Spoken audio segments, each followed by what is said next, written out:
कर्मों की किताब प्रत्युष शर्मा का ये आर्टिकल है। इसमें ये लिखते हैं कि कर्म शब्द संस्कृत शब्द कर्मण से आया है।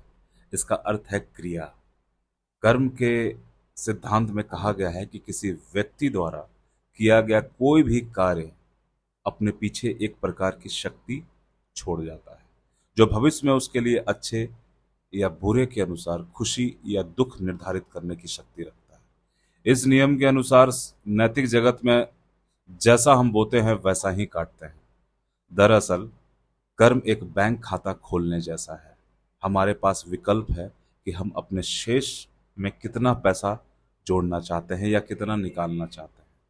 हम अपने खाते में जो उपलब्ध है उसे बढ़ाने के लिए अलग अलग निवेश करना चुन सकते हैं, जिसके परिणाम स्वरूप ब्याज मिलेगा। चुनाव हमें करना है। प्रत्येक दिन हम चुन सकते हैं कि क्या हम उन विचारों, शब्दों और कार्यों में संलग्न होना चाहते हैं जिनका अच्छा परिणाम होगा, जो हमारे पास वापस आएगा। हम विचारों, शब्दों और कर्मों में भी शामिल हो सकते हैं जिसका नतीजा हमें भुगतना होगा। हम ऐसे काम को भी चुन सकते हैं जो संतुलन बनाते हैं। परिसंपत्तियों और देनदारियों का कुशल प्रबंधन किसी भी कुशल वित्तीय प्रबंधन प्रणाली का आधार बनता है। बड़ी कॉरपोरेट कंपनियां व्यावसायिक सफलता की तलाश में परिसंपत्तियों की बढ़ोतरी और देनदारियों में कमी के लिए प्रयास करती हैं। सरल शब्दों में, संपत्ति वह है जो हमारे पास है और देनदारियां वह है जो हम पर दूसरों का बकाया है। आध्यात्मिक भाषा में भी आध्यात्मिक भाषा में भी आत्मज्ञान की खोज में संपत्ति और देनदारियां सर्वोपरि महत्व रखती हैं। आध्यात्मिक संपत्ति करुणा, सहानुभूति, नैतिक मूल्य, सच्चाई आदि वे गुण हैं जो हमें सही दिशा में ले जाते हैं। देनदारियां बेईमानी, ईर्ष्या, स्वार्थ आदि जैसे नकारात्मक लक्षण हैं जो मानव जीवन को एक दयनीय मामला देती हैं।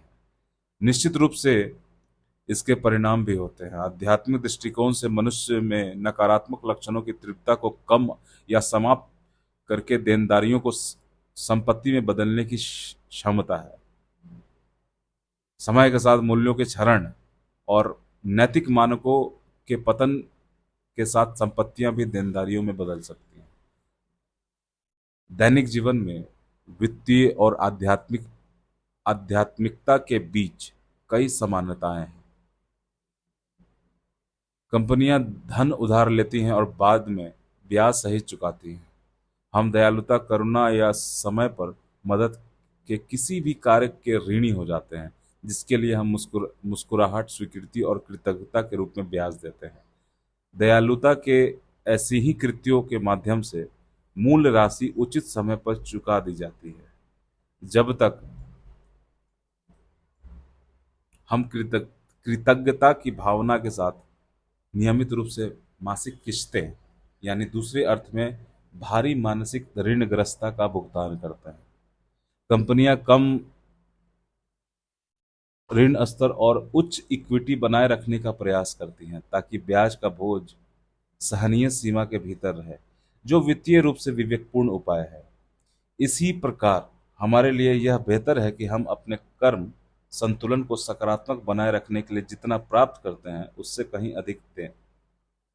कंपनियां कम खर्च रखकर उच्च दक्षता के लिए संघर्ष करती हैं और गैर चलती अपनी प्रतिद्वंदियों को खत्म करने का प्रयास करती हैं। व्यक्तियों को भी ये सभी विचारों, योजनाओं और शक्तियों को मानव जाति और समाज की भलाई के उद्देश्य से बेहतर मूल्य आधारित नतीजों में बदलने का प्रयास करना चाहिए।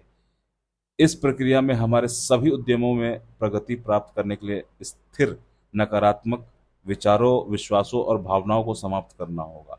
हमारे क्रमिक संतुलन का कंपनी के हिसाब किताब की डायरी में शुद्ध लाभ है, जिसके लिए लोग उत्कृष्ट परिणामों की तलाश में मेहनत करते हैं।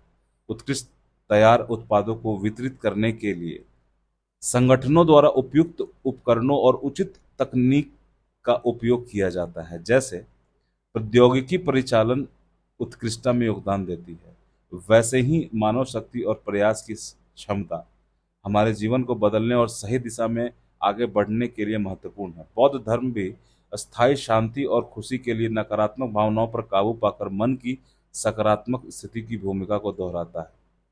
हम कभी कभी खुद को ऐसी कठिन परिस्थितियों में पाते हैं जो हमारे नियंत्रण से परे लगती हैं।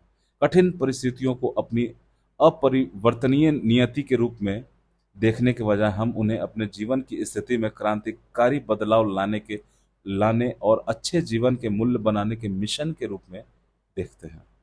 इस तरह ऐसी चुनौतियों से न हार कर हम अपने ऊपर पड़ने वाले उनके नकारात्मक प्रभाव को कम कर सकते हैं। वास्तव में हम समान संघर्षों में गुजर रहे लोगों को बेहतर ढंग से समझने और प्रोत्साहित करने के लिए अपनी चुनौतियों को सकारात्मक ऊर्जा में बदल सकते हैं। हम अपने कर्म को बदलते हैं और अपने वातावरण में सकारात्मक परिवर्तन की तरंगें भेजते हैं।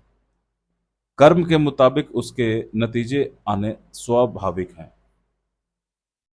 हमें सार्थक, शांतिपूर्ण, खुशहाल जीवन जीने खुशहाल जीवन जीने के लिए अपनी संपत्ति को बढ़ाकर, अपनी देनदारियों को खत्म कर कर अपने जीवन और दिनचर्या को बेहतर और सकारात्मक बनाने का प्रयास करना चाहिए। इस प्रक्रिया में हम आगे तभी बढ़ सकते हैं जब हम नकारात्मक भावनाओं से दूर रहें और बेहतर इंसान बनने के लिए अपने विचारों और कार्यों में सकारात्मकता और मानसिक संतुलन ला पाएं। धन्यवाद दोस्तों। दुनिया मेरे आगे सेक्शन का ये आर्टिकल था और काफ़ी शानदार आर्टिकल था। इसमें कर्म कर्म को तुलनात्मक रूप से दिखाया गया है। जो हम कर्म नैतिक मूल्य करते हैं, बैंक अकाउंट से इसकी तुलना की गई है। और ऐसे अगर आपके आंसर में आते हैं, ऐसे राइटिंग में आते हैं, तो आप मेरा विश्वास मानिए कि नंबर वहाँ पे मिलते हैं। क्योंकि और ये पढ़ने से, सुनने से, समझने से ही आता है। तो इसको आप लोग ज़रूर सुनिए। और धन्यवाद आप लोग सभी को इतना प्यार देने के लिए। और लाइक और सब्सक्राइब और शेयर करना ना भूलें। धन्यवाद।